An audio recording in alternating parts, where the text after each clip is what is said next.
right, everybody, welcome back to another episode of the Mind of George Show. And today we are joined by a dear friend, a man that I respect an incredible amount, a man that I learn from, get coaching from, just integrate every ounce of his wisdom. And today's podcast was no different.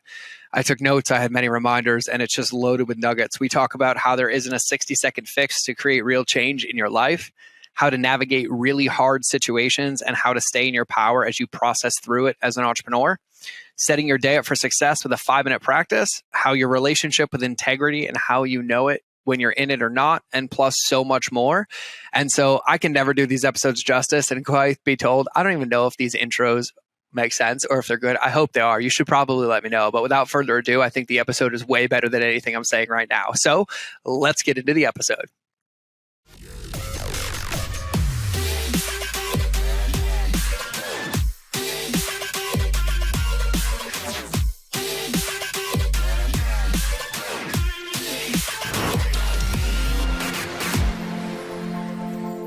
All right, everybody, welcome back. We're going to have an interesting intro to this one because you're going to just jump into the middle of a conversation. that's what's happening right now. We're kind of breaking the fourth wall. So first, let me give some context. I'm joined today by a man that I have the utmost admiration and respect for on so many levels. I have a relationship with this man in many buckets of my life, which helps the depth of my edification and respect get even deeper. I know him personally. He has had me on his podcast. We speak, we communicate. I've shared many things with him in my life, and everything that I'm mirrored and reflected back to is wisdom and helpful. And he is a walking testament of the work that he talks about. I also have the pleasure of having former employees who were coached by him and brought up by him and supported by him that led them into my bucket, which helped them be more effective for me, which then had me help him and deeper there. And I've just traveled the world and have a pretty big friend circle. And every time his name comes up, it's always the same reflection back. And so irregardless of business, irregardless of entrepreneurship, irregardless of all of this, just honored and humbled to be joined by the incredible man, my friend Traver. So Traver, welcome to the show again. Thank you so much for having me. Yeah, man. Thank you for those words. I think I needed to hit record because, you were sharing something pretty powerful. And, as soon as you said it, it kind of like triggered my soul. And you're like, yeah, it's just, we have to do the work.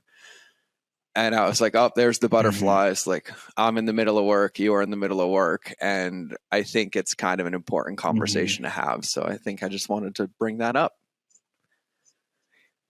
Yeah. Yeah. You. So, for me, I mean, would you mind sharing a little bit, because you were just, talking about being in this men's container. Was this your container or was this somebody else? It was yours. Yeah. It was mine. Yeah. The Uncivilized Men's Initiation. We were down in Austin, Texas, myself, Dewey Freeman, Michael Gay, Dave Boyd, and 30 men. And then you guys were down there for how many days taking this men through what? It was a 5-day process where we call it an initiation, and it is an initiation where we first try to activate or bring aliveness to one of the two paradigms that these men are often missing, either the primal, the powerful, the purposeful, or the divine, the conscious, the emotional. And a lot of men, most men, I would say, especially in the West, have been steered heavily in one direction and had the opposite direction shamed or put down. Yet I'm looking for the middle of the road. I'm looking for where those two Venn diagrams cross each other, and say to men, when you have access to both paradigms, you have a choice. Until you have access to both, you have no choice. And the two paradigms, to put more simply, are kind of the 1950s Marlboro Man, stoic, unemotional, lone wolf, right? Yeah, a lot of our fathers, our grandfathers, a lot of men we even may know, or a lot of our pasts. And then the opposing one is this sensitive new age guy, or the nice guy, who is the opposite. He's driven only by emotion, collapses in the face of conflict, doesn't really know who he is ashamed of being a man, or scared of being a man, ashamed of his own power, scared of his own power. And we walk these guys through a number of initiations or a number of exercises, including some of the group work, which I know you're familiar with, of letting a man fall apart, or letting a man experience and express whatever it is that he's not allowed to when he goes home, be that the deepest of grief or the most up movement of rage, anything and everything in between. We just say, hey, this is the place to do it. This is the place to take all of that shit that you've suppressed, you've buried, or you've had suppressed and had buried, and we're going to give you a clean, clear container to express it and a process through which to work through it. And then we also throw in the left hand or the left curve of having them work with horses. Because Dewey Freeman, if you know him, is a savant at horses. He started the Gestalt Equine Institute of the Rockies. This guy knows more about horses than I know about anything else. And to get men around horses and to get them to work with horses is, I am not qualified to talk about it. So I'll just call it pure fucking magic. Since my wife is opening an equine therapy center, but we have 12 horses for a reason. And yes, but here's the thing. You are accurately describing it as you should, but here's for somebody, a horse can sense your heartbeat like 50 yards away. So its emotional sensitivity is absolutely mind blowing. And so that's it. That's all you need to know to describe the magic. Yeah. And so these men learn connection. They learn how to create connection. They learn how to create contact, one of Dewey's theories. They learn how to be in relationship with themselves, with their emotions, with their power, with each other, with the land, with the world, with their feelings, with everything. And then they come out of that just radically transformed, having been given the permission to be a full spectrum human, even though they have a dick, which society doesn't really love, but we do. And also just to work through, George, some real stuff. Right? A lot of these guys show up with stuff that, like your path, right? I'm sure you've been honest about your past. Everything is out of my podcast. I mean, every ounce of the shadows have been exposed. Yeah. And most guys are walking around with stuff like that. The depth of trauma, like capital T trauma, complex trauma, religious trauma, sexual abuse, you name it, tucked so deeply away because they're ashamed of it that it's running their lives in the background in horrible or in challenging ways, let's call it. But they've never had a chance to really stop, take a breath, and be held in a container that says, we actually want to work you through this.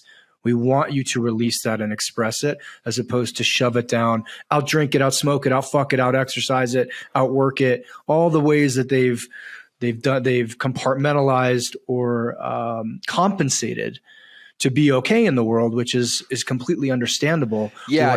And I'm gonna summarize this because I want to ask you a question and kind of lead this, because you just said a lot of context that was actually really, really helpful, right? So for everybody listening, even when Traver's speaking and answering through like the lens of men, like the applicability here, you know, one of the reasons I wanted to hit record in the middle of this conversation is like, we talk a lot about this podcast, like, how do I build a company? How do I scale? How do I create legacy? How do I create impact? And really when it boils down to the root of it, it's self-emotional mastery.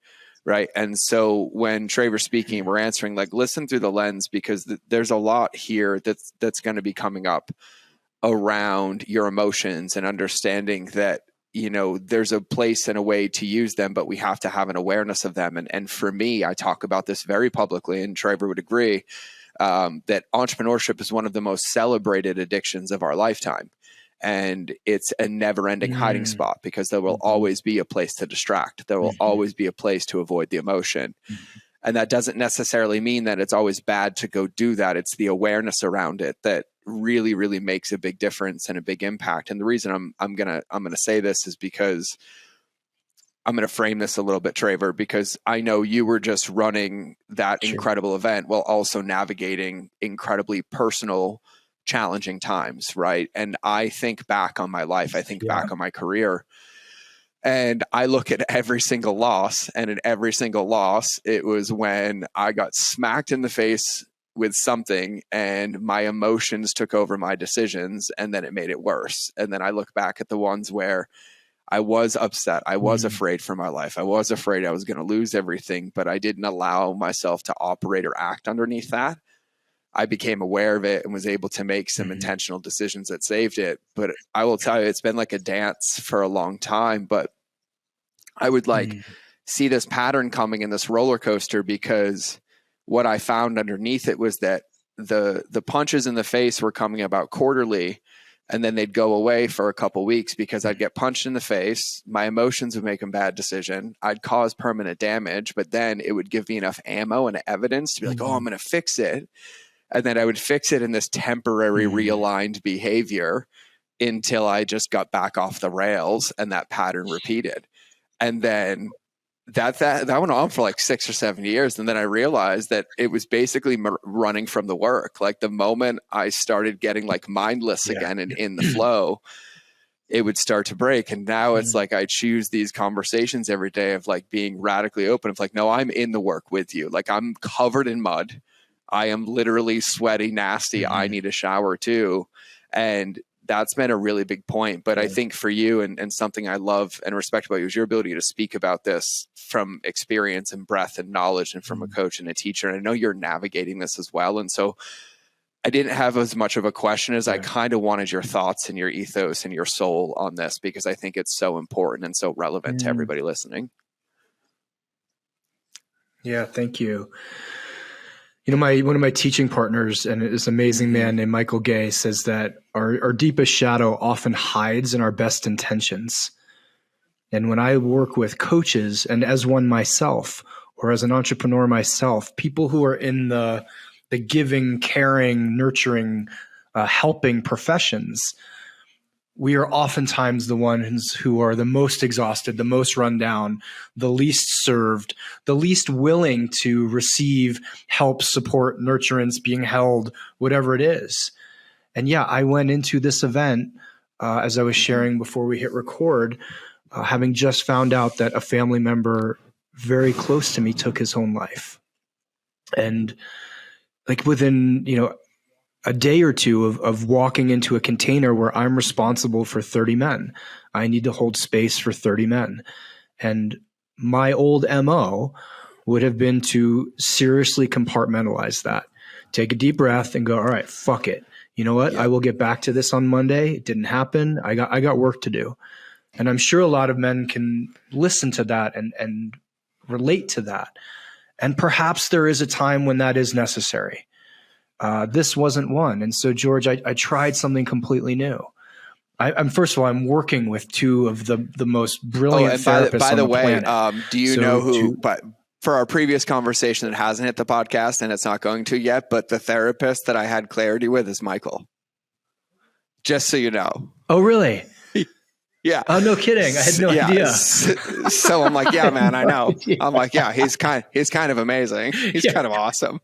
Yeah, he's a wizard. He is right? Legitimately, if I was to open the dictionary and saw the word wizard, his picture is what I was expect to see based on my experience of him. I 1000% agree with you. Yeah, I was at dinner after the event with a woman who I know quite well. I was like, "Oh, I'm so glad you partnered with good people." And I was like, "No, I partnered with Yoda and an alien." Yep, like these are my two, I 1000% support your hypothesis.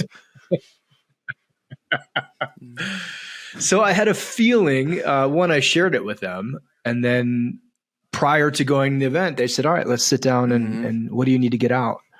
How are you? Like, how are you really? Don't tell us you're fine. You can't be fine.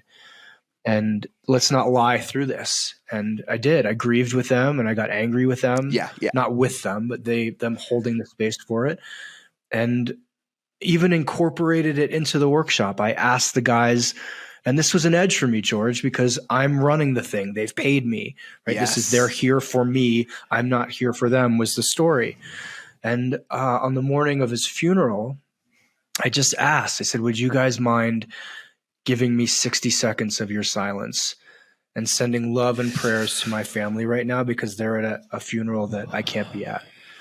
And I cried with them and just let it, like, you know what, I can't ask these men to go to the depths of their souls and pull up whatever's troubling them and not be willing to do the same. And it was so healing and helpful. And and powerful. I'm not out of the woods in this. It's not like I got a 60-second fix of No, someone killing themselves. nope. But it was a different way of being. And I feel like I came home cleaner than I would. And I use that word consciously, like without as much friction and static around me. I'm able to now articulate, I'm really, really upset. I have so much grieving left to do around this incident, and I'm going to do it, as opposed to, awesome, let's make a 4-page to-do list and bury my head and go, you know what, hopefully this just resolves itself. I don't drink anymore. I don't do drugs anymore, but that would have been the old way. Cool. I may just get blackout drunk and this will go away. So I appreciate you asking around entrepreneurship, because it's such an easy place. It's so to easy, hide. and I wanna say a couple. So first, man, like, thank you for sharing that, but thank you for doing that. Like, when I say to people, like, being a lighthouse, like, that's what it is. It's not moving and sharing your light, because you don't control what it looks like, but it gives everybody else permission to do the same. Like, that is embodiment of the work you teach. That is leading it. Like, that's the edge that I don't get to talk to many people about this, but that's the edge that I've been intentionally pushing since day one of the podcast. Like, full disclosure, radical honesty. Like, I'm walking in this with you, and now like seeing it, because when you were talking about compartmentalization, I used to compartmentalize, but I was so good at it that, like, it wasn't my new thing anymore. So my new thing wasn't to compartmentalize. It was to run in, but to leak my emotions on everybody without acknowledging that I was having them. Yeah. You know exactly what I'm talking about.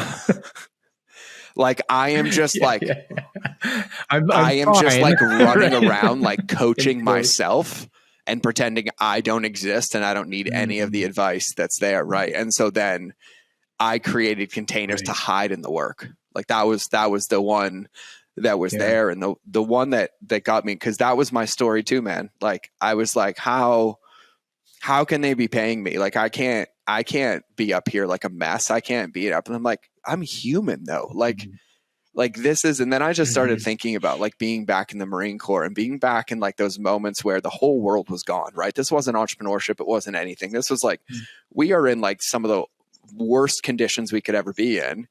But then you look and you're like, we're just human. Like, we're just human. And I had all this evidence in my life, these pockets of, like, radical honesty and radical integrity, where they created this freedom in me. But it was so interesting, because I was like, okay, well, that's how I am in the world. But in business, I should pretend to be a robot. I should pretend to, like, not have feelings. Like, no. They can't know that makes me sad. Or when they ask me how my morning is, I can't say, oh, I'm having a sad morning. Like, no. And then, luckily, I think I got lucky because of the container, like the environment I was in with my wife and my family and my friend circle, that the dissonance that was getting created eventually just broke me to the point where radical honesty was like the only way. And then it was just by accident that I became successful doing it. And so then I was like, here's a model of how I've been radically honest. And this is how relationships beat algorithms now. But, like, hearing you say it, man, like, I'm still shaking from what you said. Like, I'm literally visibly shaking hearing you say that. Like, I don't even know what your love language is. I'd reflect it back to you and tattoo it on your fucking soul at this point. And I appreciate you taking the loft, like the softball. But, I think I've been really, really reflecting a lot lately, and I've had a lot of compression time, and I am just like, the hill I'm going to die on is that every entrepreneur and every human understands that there's no more tools to add to your toolbox. The only thing that matters is working on the person who uses the tool. Like, I'm just ready to die on that hill now, really aggressively. And so I think for me, and I'd love your thoughts on this, from the lens in which you see the world, I spent most of my life compartmentalizing my own work. I'd say, oh, something in my life isn't working. Okay, let me make a to-do list. Then I would say, let me go back into the business and work, and then come out and then work on this thing. And there was just this constant, dissonance. And the reason I asked you to bring it up is because like you edify what I deem to be a leader. Because no matter how we do it in life, there's not rainbows and unicorns every day. Like, the day is about getting punched in the face and understanding that when we get punched in the face, like it still hurts. Like I'm not saying it doesn't hurt, but when it hurts, it doesn't mean we can brake check every single time. It means that we have to be able to acknowledge our emotions and our feelings and then still show up in the game. And like you do it and you help men with this. And so I just kind of want to hear your thoughts, because you've talked a lot about, the spiritual side and the emotional side and the drive side and alignment. But I think just getting some people to a place of like, for me, one of my biggest challenges for years as an entrepreneur is that I thought I had to do my work in secrecy. I had to compartmentalize it. It had to be this thing. And so I would just kind of love your thoughts on that, man. Sure. I think, George, your thought around I have to do my work in secret is carried by a lot of men. If we speak specifically to your male audience or speak to your female audience about men, how often have men been told, like, go away and unfuck yourself and then come back, and we can be back in relationship, or we can back in business, or back in whatever it is. So it's positioned that way, and we're patterned that way. Yet unfortunately, and I know you have far more experience with entrepreneurs than I do, and yet I will position that at the root of 99.9% of every challenge someone has in business or their life is a fear of abandonment. 99.9. When you get down to the absolute lowest point of why, the people who love me, the people in my family, the people in my circle, the people who such and such will leave me. And that's either if I do this and fail, or even the other side of the coin, if I do this and it becomes the home run of all home runs, I will be left. Because I remember when I first started a men's group here in Denver, and it was our very first meeting. I didn't know the guys. I knew of them, invited them into my house. We're sitting in a circle, and I'm like, hey, why are you here?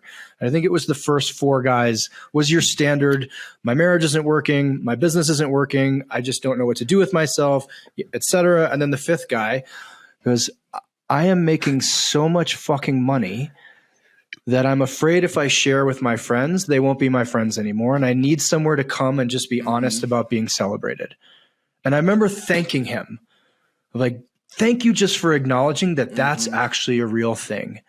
That the fear of abandonment isn't just everybody's going to laugh at me. I'm going to be embarrassed. It's tied to anything that challenges the structure. Anything that challenges the system, rather. Anything that challenges the system we grew up in or we're surrounded by, good, bad, or indifferent, that system will view as an attack. And so part of so much of the work that I do with men is getting them to create a more solid relationship with themselves. We are so cut off from parts of ourselves. We have Michael talks about, like, we have tourniquets all over our bodies. I got hurt in third grade by Susie Johnson. Let me put a tourniquet around my heart. I got hurt in ninth grade by such and such. Let me put a tourniquet around my sensitivity, around my artistic aspects, around my power, around my being bold, around me being whatever it is. And so we have so many men in business and in families and in their own personal lives just walking around cut off from all of these different parts of themselves, or overexpressing the part of themselves to hammer into the world, like, it's okay for me to be powerful. Well, now you're a tyrant. Guilty. Right? It's okay. Right? Twice. I got both hands up too. I put my pink boots up with him, dude. So I'll just do all, like, I'm like, I don't plead the fifth. I waive my constitutional right. I did that for a long time. Yeah. We had so many times this weekend asking guys questions like, who does this relate to? Both arms up, one leg up. Like, here's my joke now that I'm healed through it. And just don't lose your thought. But like, what's funny is if you look back at me, luckily my whole life has been documented on the internet. And I am a master of environmental design because I know that I can't hold myself accountable. And so like there was a phase where I wore the same hoodie every day for 2 years that said work harder because I was procrastinating. Then I wore one that said unapologetically authentic. And then I made a movement called relationships beat algorithms. And I made all of those points when I was at like the lowest point of my life, when I was out of integrity, when I was lying. And so I would surround myself with these clothings and these movements and these sayings in my business, and I would go be tyrannical about them. And the more tyrannical I would become, the bigger the dissonance came on how out of alignment I was with what I was teaching. And then it forced me to change my behaviors. And so like, if you look at my career, like, I don't think I've ever said this actually, my entire career has just been me creating a container to therapize, coach, or hold myself accountable to the pain points or wounds that I've created, that these containers represent the new behaviors of the man I want to be. And then I like operate from there. Yeah. It's just really funny to think about. And when you said it, it made me think about it. It's beautiful. One of the uncivilized ethos tenets is that your greatest gifts grow in the garden of your wounds. And it's a reframe for so many of us who had something happen and now get to have the choice of, do we look at that situation, that initiation, that dark period, and go down into the muck and the mud and come up with a gem? Or do we look at that situation and say, that happened to me, and now I'm going to react to it by cutting off from it, from tourniqueting it, whatever that's a word, from my life, missing out not only on the gem, but then also pretending that it didn't happen and not grieving it. And I think that is why we have the statistics that we have. Can we talk challenges about, can we talk about this for a minute, Traver? Because this is huge. Sure. So this is a question I get asked a lot. This is one that I don't have any competence in. I'm dangerously incompetent to give an answer in this bucket yet. But for me, in my life, I'm at a place like when I look at my life and the things that I've experienced, like I have love in my heart around them.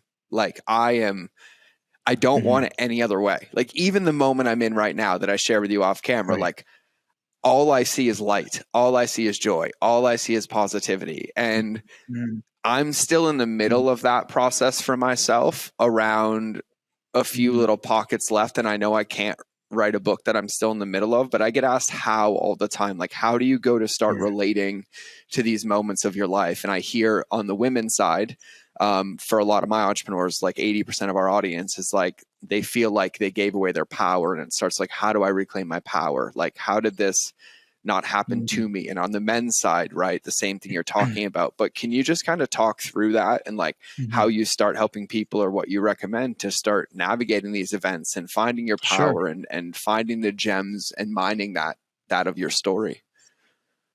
Yeah. First, you have to take a breath. First, you just have to be real.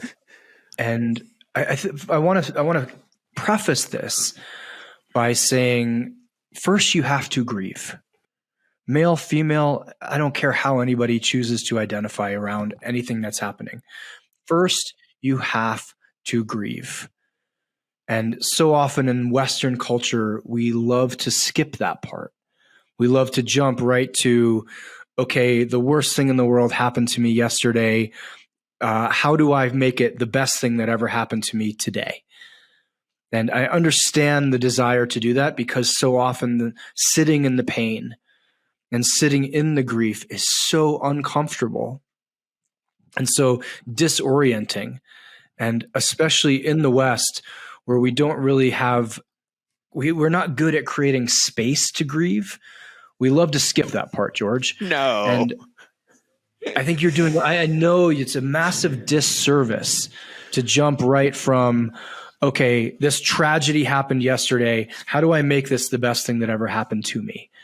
So first, allow yourself to sit in the grief longer than you want to, because our natural tendency is to not want it to marinate, but to pull ourselves out of it.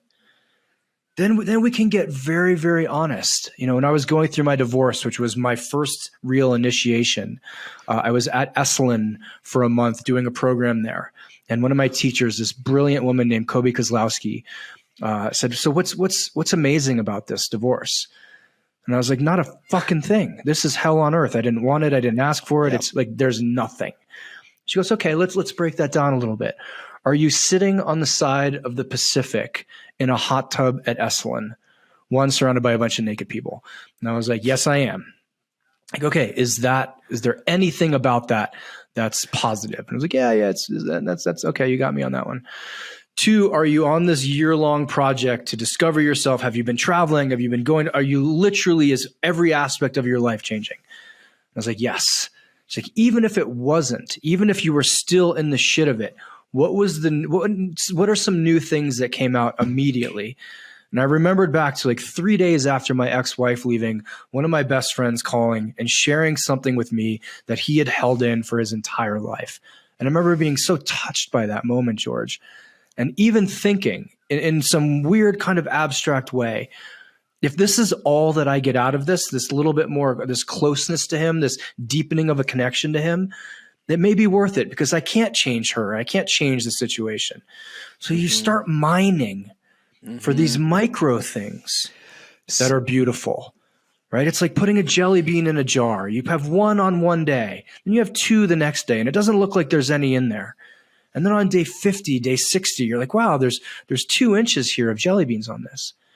And then we start to build the positivity side of it, but all along the while, allowing yourself to have the full experience. Where on some days you're going to be angry, and that's okay. Some days you're going to be sad. That's okay. Some days you're going to feel like you've taken 5 steps back. So I want to, can you save your thought, Traver? Because this first part is so powerful. Sure. And I want to summarize this because I'm obsessed, and I have Scott Carney coming on the podcast. He wrote the book, The Wedge. Right. And I know you're familiar.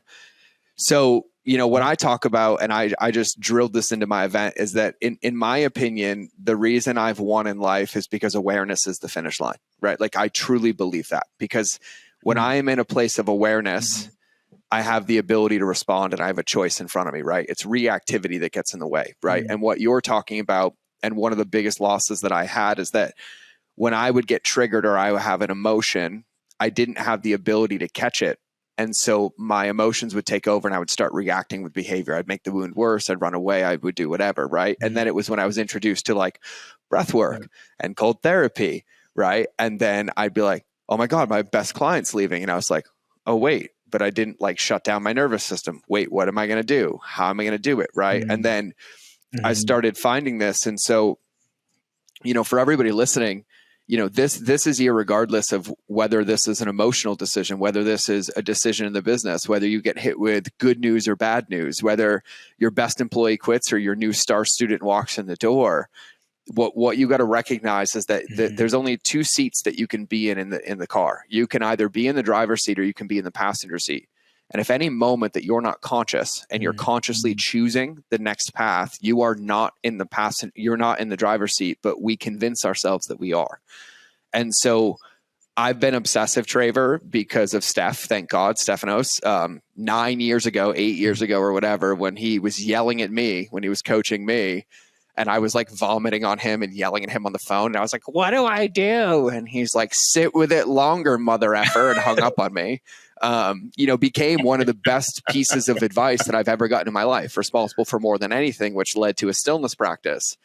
And that led to me starting to recognize that I can have emotions. Like I can get a text message in the middle of this podcast that causes a trigger, makes me sad, makes me anxious. Acknowledge that feeling is there and still allow myself to be present, because I'm not going to end the podcast. And if I was, I would end it in that moment. And so for years, I just numbed those things. So that wedge that you're talking about, for everybody listening, whatever that is for you, when I did that podcast on inner tools, it's whatever you can do to reset yourself from the container you're in. It's just a pattern interrupt, right? If you're sitting at your desk and something bad happens, it's going for a walk outside. If you're, at your computer, it's listening to that favorite song that grounds you in your heart. If it's, you're anxious and moving, it's laying down, doing some breath work. If you want to cry, it's letting it out. And I've read my son so many child books that like I can deduce success down to a few of them. Number 1 is bear through the woods. You can't go over it. You can't go under it. You can't go around it. You have to go through it. And then if you take that lovely 12-page book and you summarize it with what a shaman said to me when they taught me what purging was, and they said, just remember, if it's coming out up, it's coming out. Stop trying to keep it in. And then I recognized that in my day, when I felt sad, if I just was like, why am I sad? And I was sad for a second, the sadness just went away forever.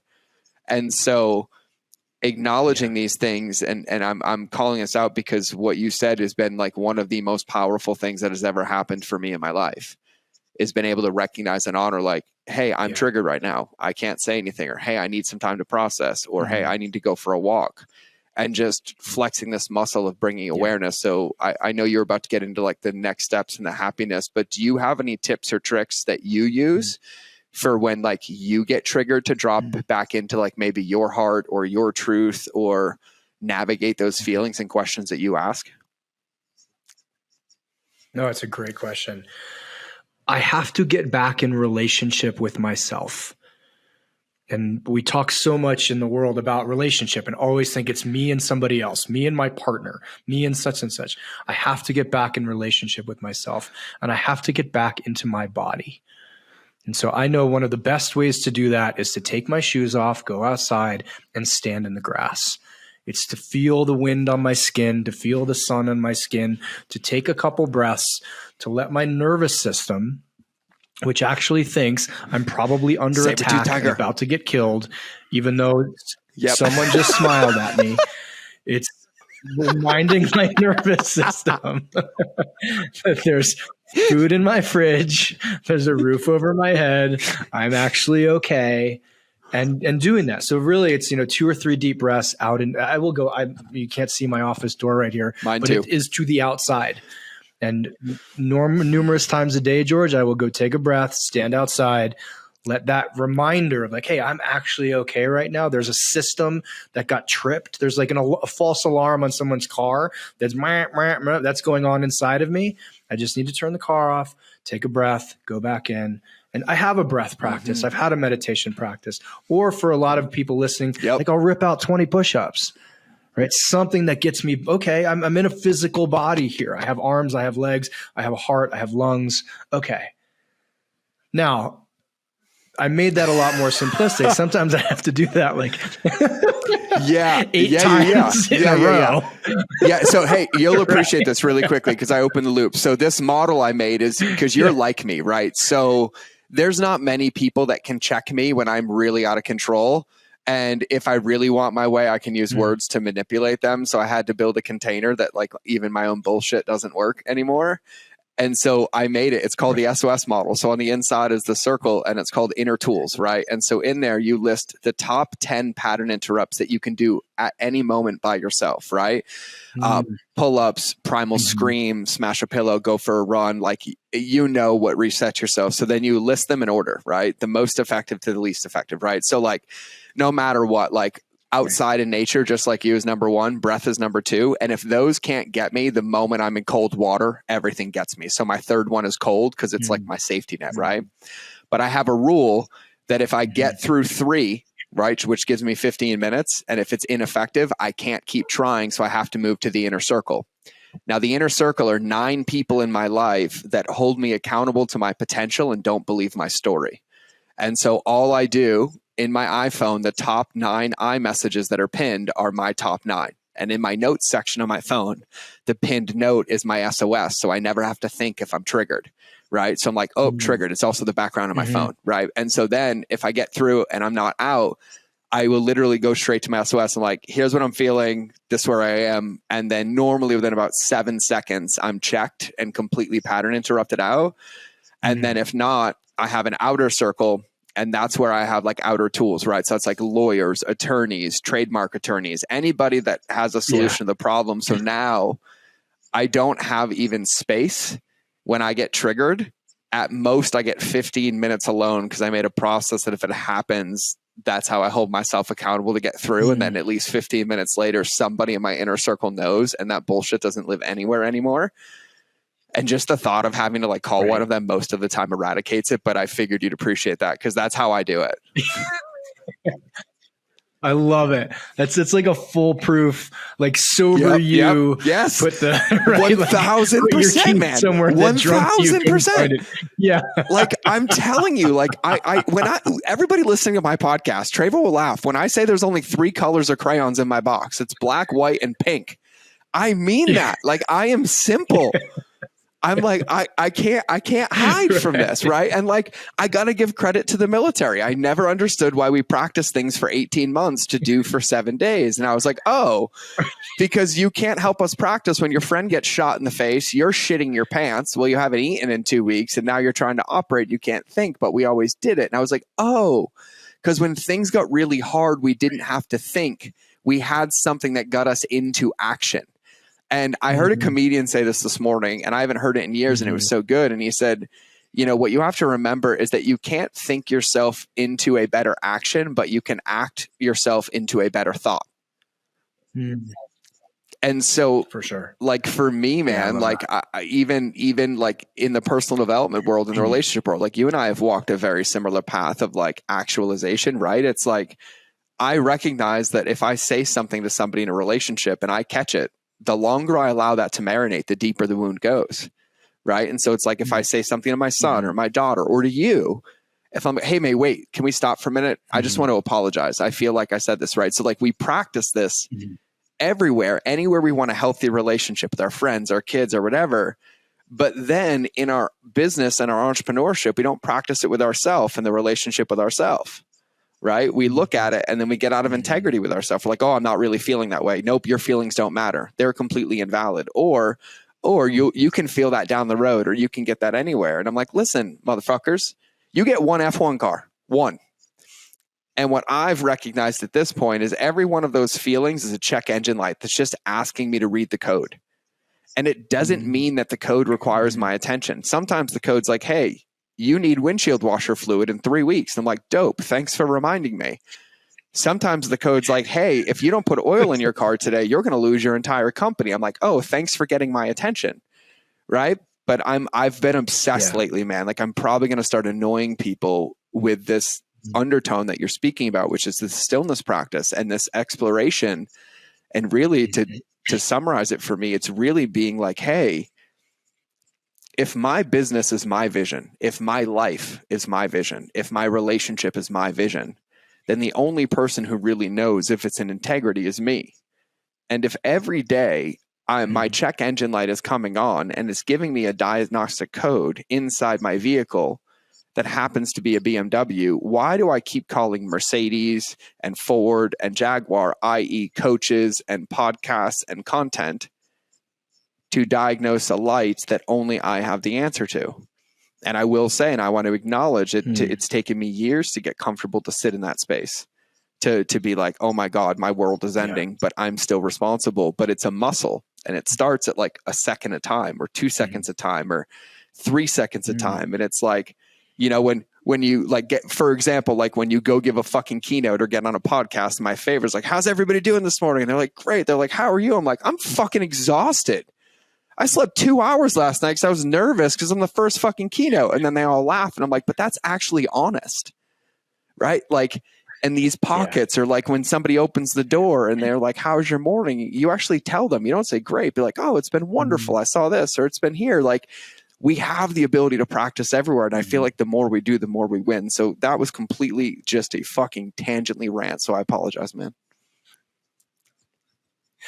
Not a word, brother. I love the rant. I don't know, man. It just hits me lately. And I'm just like, I don't even care anymore. It's just coming out. Here it comes. Let it flow. Let it flow. Yeah. So yeah, that was a very long loop of like acknowledging. And I agree, like in any step in the work that we do, it's like acknowledge the feeling. Now, once you've acknowledged, how do you then go about getting into like what I would call aligned action? Like, where do you start pursuing? Like, because there's going to be plenty of times for men, women, entrepreneurs, anybody, where it's like, hey, I still feel like shit, but I don't have the ability to sit here for 7 hours to just feel like shit. So how do you help people, or how do you go about navigating your life when you're experiencing those feelings that might not be unicorns or rainbows? Yeah, man, it's a great question, because a lot of times people don't have a year to Yep. take off and wander, or a month to sit right in darkness to do. It's about concentrated time then, George. Like I may give myself 15, if I have a stacked day of calls and meetings and podcasts and interviews and creative work I need to do, and I'm in the middle of the shit, I may spend 15 minutes in the morning concentrated and say, cool, I'm going to let my sadness flow during this. I'm going to let my grief flow. I'm going to let my anger fucking build. I'm going to rage on this pillow. I'm going to go to the gym. It's about conscious use of, like, I have to handle myself. I have to be my own corner man from time to time. I know my user manual. But as you said, it may take years to really understand your own user manual. Yep. But if you're authentic in the moment, like I talk to so many guys who are like, oh, I'm out of integrity in my marriage. I'm out of integrity in my business. I'm like, where the fuck were you first out of integrity with yourself? That is the $1 million question. Before I get out of integrity with my partner, I'm out of integrity with myself about what I want, who I am, what my soul's deepest desire here is on this earth. What are my needs as a man? And any of that goes sideways, then it's super easy to be out of integrity with other people or my business or whatnot. So it's a matter of, even if it's 5 minutes, I don't care. Like, I don't have kids. So a lot of people are like, oh, you speak as if you don't have 4 kids who wake up between 3 a.m. and 12 p.m. and you have to navigate them. Like, I don't, but I know everybody has 5 minutes to say, okay, I'm going to let this feeling wash over me. I'm going to literally lie on the floor and sob for 5 minutes. Then I'm going to do what I have to do, because I have to do shit. I'm going to get up. I'm going to dust myself off. I'm going to get to work.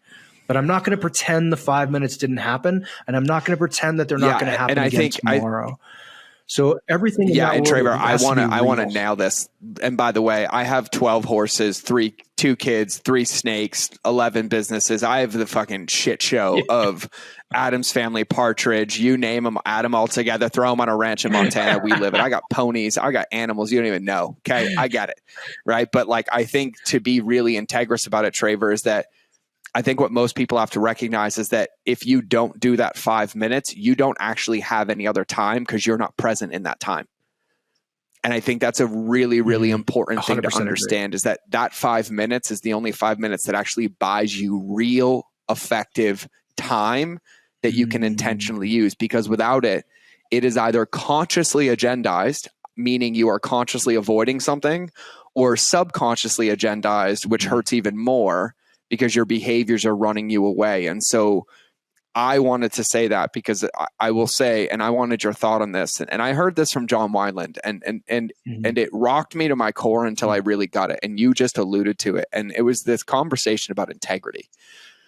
And obviously, John's container, so I mean, there were 90 men. So at the level we're talking about integrity, but he's like, how many of you are integrous men, right? And he's baiting the shit out of us. And we're like, oh yeah, right. How many feel like you're integrity with your marriage, right? Boom, boom, boom. He's like, awesome. He's like, how many of you realize that you can only be in integrity in the moment that you're in? And we're all like, what the fuck are you talking about? Right. Like, kind of broke my brain. And then it challenged this entire paradigm I had about integrity. And then for me, what I got to was that integrity is when I'm consciously choosing to put my presence somewhere. And that's my definition of integrity. Because I say consciously choosing as well, because if I'm with my son and I'm playing with him and I'm thinking about how mad his mom is at me, I'm not being in an integrous relationship with my son. And so I would love your thoughts around integrity, because for me, that was a very freeing distinction, because it changed how I operated my days. And like I tell people now, when I wake up, the first thing I do in the morning in my stillness practice is I imagine I lost my business, my wife, my kids, my friends, and my family. And I say, who do I have to be today to earn them all back? And I look at it like, hey, everything's out of integrity. I haven't talked to anybody today. Everything's out. And then I just get excited about like going to put these pockets and plugs where this lack of integrity is. And then during my day, if I find new holes that are out of integrity, I kind of get excited to start plugging them and plug like the next ones. But I'd love your thoughts on integrity. It's a dive, George. It's an exploration. That's a better way to put it. So if I say to you, if you invite me to your house this weekend, and I'm like, cool, I say yes. So I'm going to go. So my thoughts, my words, and actions are in alignment. But I can drop that down a different level and say, did I really want to go? And if I didn't want to go, but I said I would go, so I went, on some level, again, I'm out of integrity with myself. And so I invite people to explore depths. Like, we had the guys do this weekend. What does your ego want? It's like, cool, I want 7 houses, 5 Ferraris. Don't make that wrong. Don't make that wrong. Woman, exactly. Go for it. Say it, right? Not 9-figure business I just mail in every month. What does your heart want? Oh, my heart wants relationship. My heart wants connection. My heart wants to experience laughter and joy, and maybe even a little bit of sadness. Cool. So I have to now balance those two. If I'm my integrity with my ego or my heart, and then I drop it down 1/3 level of what does your soul want for you? And your soul doesn't give a fuck where you live. It doesn't give a fuck about your cars. Your soul's actually like, ooh, a breakup? I think that can actually deepen him. Let's flush this relationship down the toilet. Cool. So really being in touch with all three and recognizing that you're most likely going to be out of integrity more often than you're going to be in integrity. And the goal isn't this perfection of integrity. All day long, I never waver, I never do it. No, the goal is how quickly can you recognize it, course correct, and be in a state of compassion and forgiveness because, wow, I was just out of integrity. Now I can spend the next 2 days beating the shit out of myself. And guys, please, listening to the whole audience, listening to this, I'm not advocating, you just get to do whatever you want and then apologize for it and be like, cool, I'm back in integrity. But recognizing that you are also in relationship with integrity. And that relationship will ebb and flow. That relationship, you will find out. The only way, I remember when someone told me this, George, he said, the only way you know you're out of integrity is when you figure out you're out of integrity. And I was like, okay, that sounds like a very basic sentence, but it kind of blew me away. Yeah, but you and I both know, like, here's my joke when I retire. I'm launching a fortune cookie company of all of mine and my friends' isms, right?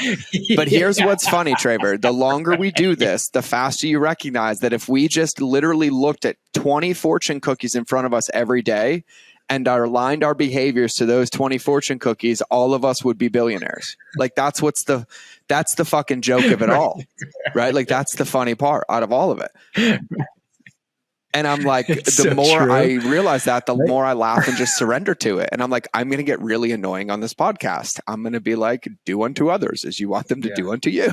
Like, there's some, but one of the things that you said that I think is so important is like, where this concept got me is that what I started to recognize is that integrity for me also doesn't mean that I have to agree with everything to do it. It means that I have to acknowledge how I feel about all of it before I agree to do it. So I'm integrally choosing to do it.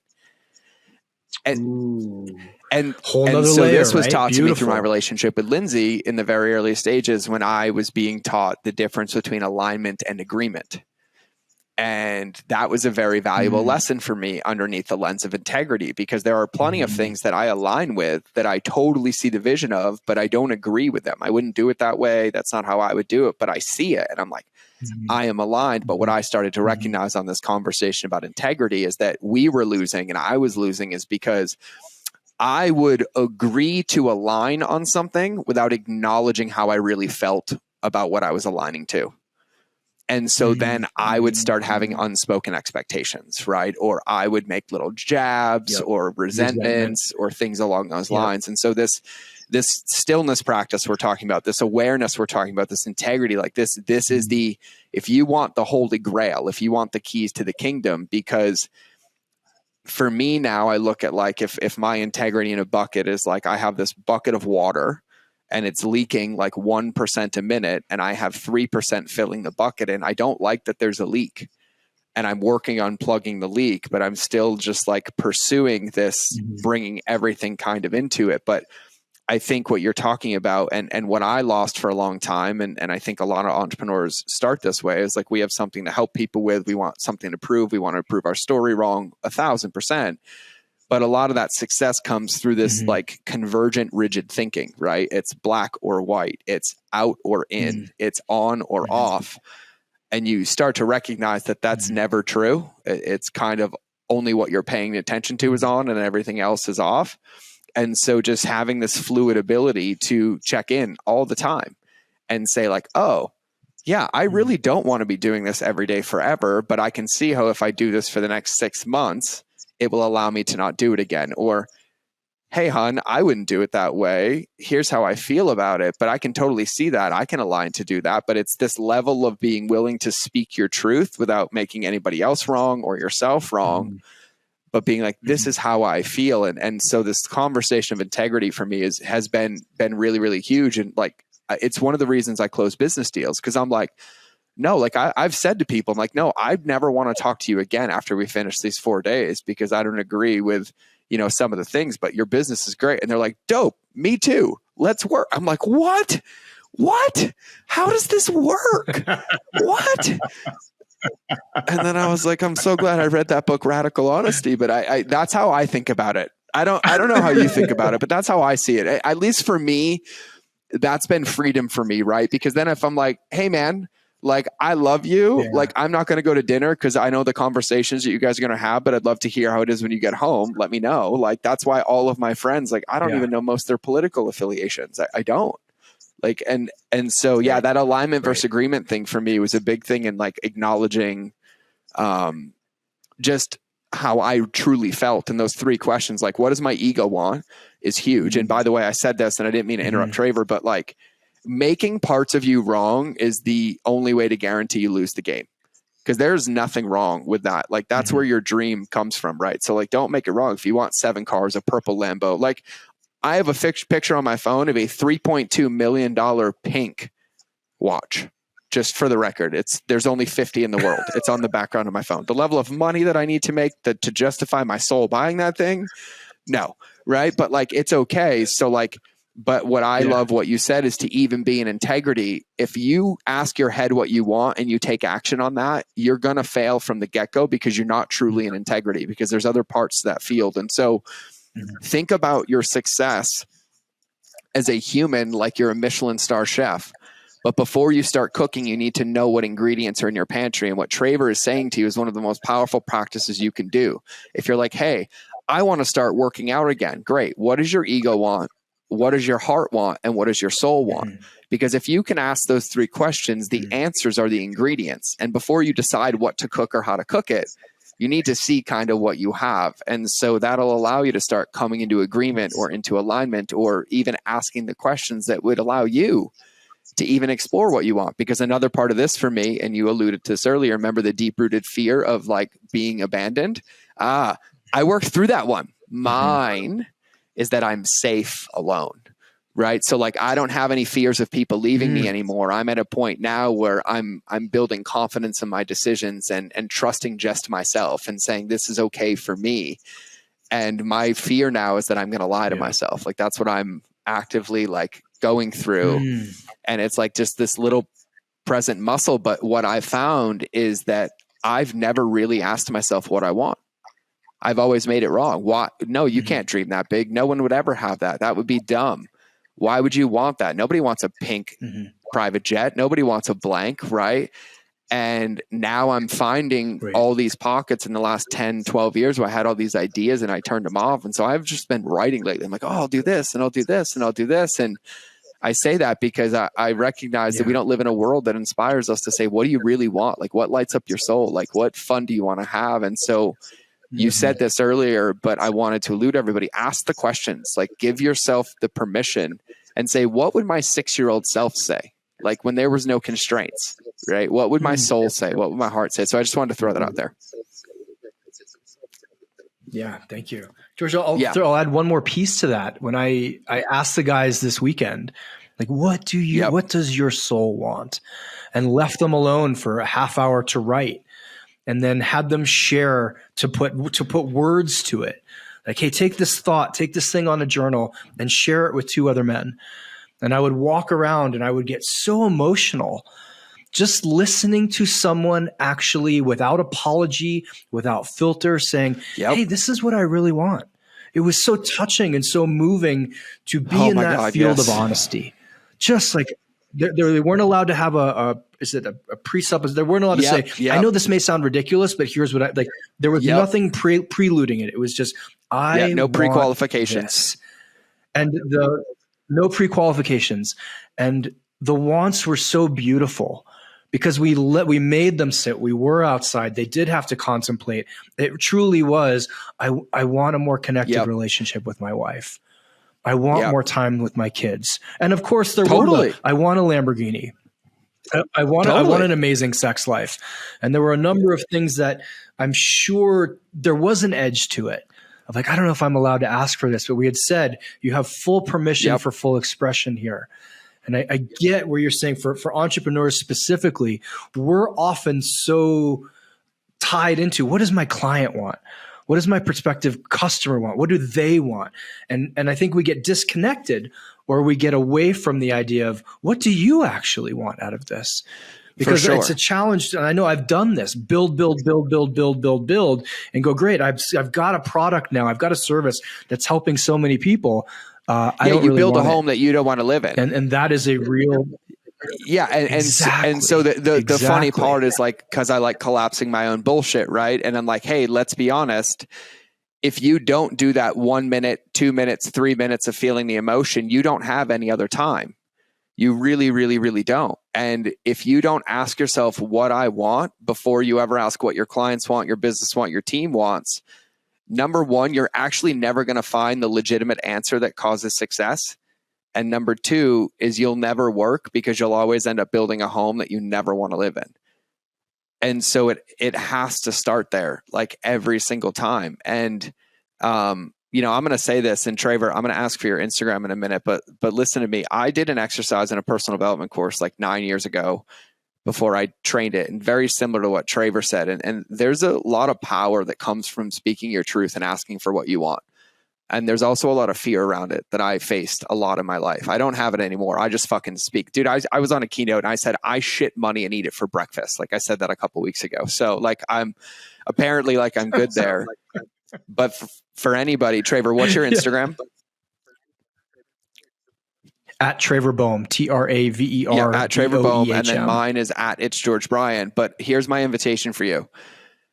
If you feel comfortable and you want to say, this is what I want.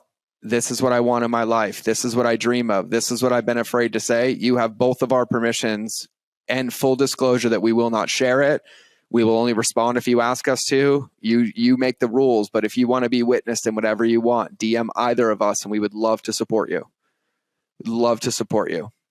Thank you. I love getting messages like that. George, I have a piece in my first book, which is all on how do you recover from heartbreak or divorce.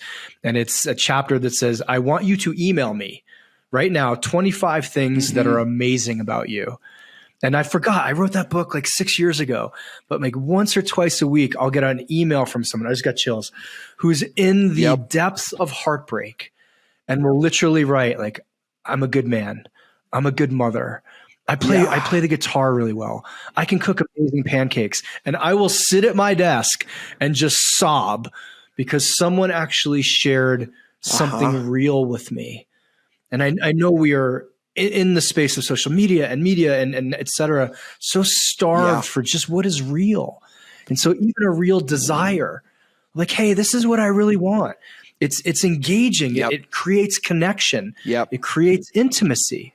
Because there's such a risk behind it of you saying, hey, this is what I want. This is what's amazing about me. And you're risking well, that's fucking dumb.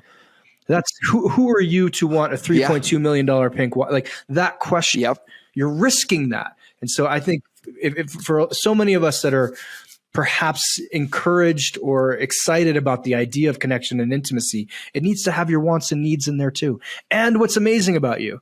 Not just, hey, here are my wounds, here are my trauma. Here's the worst shit of my life. Here's what I'm going through. Yeah. It's like, cool. Here's one of my favorite ones for my clients before we land this plane, because I could talk to you for literally 20 hours and we'll just have to do the next one in person. We'll get your ass to Whitefish to sit in this chair next to me. I love it. But I've had a lot of my one-on-one clients lately and I'm like, you know what? Listen, I'll play this game with you. You want to go to court? Fine. I was like, tell me everything you feel, right? And they'll like literally Voxer me the evidence about themselves. I'm like, amazing. Now, you are the plaintiff. Now I need you to be the defendant. On the other side, go find me all of the opposing information, right? What are you doing good at? And then they get back to me and they're typically middle fingers or screw you, stop making me do this. Right. And so my new journal question for myself, Trevor, you'll appreciate this because I have to constantly change the ways that I hold myself accountable, is my new rumination stopper is would what you're currently saying stand up in a court of law? Would you defend your life on this evidence? And it's I've been writing it in my journal prompts, bro. And I'm like, oh man, it's instant for me now. And I'm like, nope, I'm not dying on this hill. Nope. You know what? I'll just be wrong. I'd rather be wrong. Nope. You thought, you can go away. So I just think it's really, really important. And, you know, I think the undertone we can agree on is this level of self-exploration, self-integrity, whether you're an entrepreneur, whether you're a mother, a father, a friend, or something like, listen, you get issued one of these existential meat suits floating around in a ball of space with some magical power we all call something different doing it, right? One, that's it. Right. And at the end of the day, you know, I've obsessed around some black rabbit holes of quantum dynamics and, you know, spiral dynamics and many worlds theories. And who knows if anybody even exists besides me, but that's a different conversation. But I'm just going to understand that, like, I have the owner's manual of this thing in front of me and everybody else does. And I really think the most important thing that we can do and how I would summarize today is that make sure if we're going to pick up the keys and stick them in the ignition that we're aware of the vehicle that we're driving and we understand it so that we can get the most out of it, because we are really the only ones in control of that driver's seat. And I will say this wholeheartedly. I consume Traver's work. I consume Traver's content. I follow Traver's stuff. I respond to his stories. I am a huge fan. He's a friend. He's somebody I admire, respect, and somebody I learned from. And so take a deep dive. And so, Traver, I kind of want to lay the floor out for you to kind of summarize on your side today, because I was just like, we're just going to talk today. So, you know, just any closing thoughts, anything you want to leave people with, kind of how you want to summarize, leave the bow, and then you can wrap with like the best place everybody can find you, man. Beautiful. Yes, George, I'm on a mission, right? I am here. This is why I am here. And it is to end the unnecessary suffering of men so that we end the unnecessary suffering caused by men. And I know that's supported by a lot of people who aren't men because they're often the recipients of that suffering. And so I ask everybody who's listening to this, first of all, reach out to someone in your life, especially the strong ones. Especially guys listening to this, reach out to another man. And don't take "I'm fine" as an answer, right? Fine and. I remember one of the most profound questions someone asked me ever in my life was, well, what else are you besides fine? And I had about 50 other things that were about a country mile, George, from fine. So please do that. Do that for me. And you can find my work. I'm at manuncivilized.com. The book that I'm most well known for is called Man Uncivilized. I have a podcast, the Uncivilized Podcast. George has been on it. Hit me up on Instagram. But just look out for each other. I know your audience is deep in the work, and look out for yourselves, folks. Right? Like take a moment. What I went through last week with my cousin dying was brutal, and it doesn't have to get to that. We forget and get blinded by what's actually right in front of us. And that is the relationships, that is the care, that is the support, that is all of the people that are here for us and with us. So I'll leave you with that. Thank you for having me, brother. Truly, this is an honor. I've had this on my calendar for months and was like, I can't wait to talk to George. Can't wait to talk to George. Yeah, dude, it's a gift, man. I feel like I talked way too fucking much, but I get excited to learn from you. So I'm like, no, let me give context. Let me say, I'm just like a little like Dennis the Menace over here that somebody needs to shut up and put tape over his mouth, but I'm okay with it, man. That's just who I am. I get excited. I love it, man. We'll do another one in person, and for everybody listening, listen, just take one thing. That's it. Whether it's does my heart, does my ego, and does my soul align? Whether it's am I agreeing or am I aligning? Whether it's here's my 2 minutes to process the emotion. I'm going to grab an inner tool. I'm going to go ask that question. I'm going to go write 25 things about myself and email it to myself. Like there was something that tickled, and I'll call it a tickle. Just pay attention to the tickle and take an action on it, because I promise you it will make you laugh and it will feel good. So That's what I got for today's episode. So we will either see you in the next episode or we will hear in your earballs. But remember that relationships always beat algorithms, especially the one with yourself, if you needed any more evidence than today's podcast. So we will see you in the next episode. Here is the outro.